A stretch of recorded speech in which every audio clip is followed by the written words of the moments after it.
ಈಗ ಕಾಸರವಳ್ಳಿ ಸರ್ ಅಂತಿದ್ದಂಗೆ ಒಂದು ಸ್ವಲ್ಪ we feel very close to each other. ಯಾಕಂದರೆ Thirthahalli background and I know everything.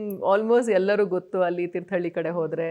ಆಗುಂಬೆಲ್ ನನ್ನ ಅಜ್ಜಿ ಎಲ್ಲ ಹುಟ್ಟಿ ಬೆಳೆದಿದ್ದೆಲ್ಲ ಅಲ್ಲಿ ಎಲ್ಲೇ ಹೋದ್ರೂ ಒಂಥರ ಅವರಿಗೂ ಒಂದು ಅಭಿಮಾನ ಇದೆ ಮಲೆನಾಡು ಹುಡುಗಿ ಅಂತ. ನನಗೂ I feel very close to my heart ಆಯಿತಾ.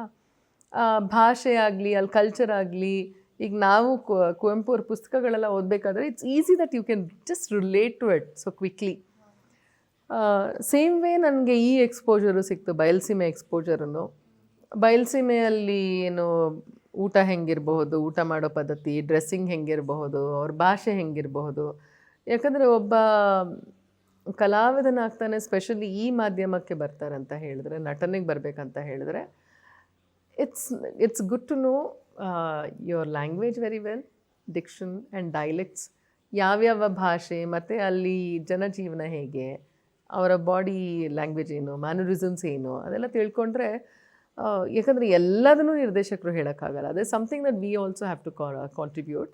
ಇದೆಲ್ಲ ನಮಗೆ ಅನುಕೂಲ ಆಗುತ್ತೆ ಆ್ಯಂಡ್ ಯು ಕ್ಯಾನ್ ಬಿ ಅದಕ್ಕೆ ಜಸ್ಟಿಸ್ ಕೊಡ್ಬೋದು ಅಂತ ಅನಿಸುತ್ತೆ ಪಾತ್ರಕ್ಕೆ.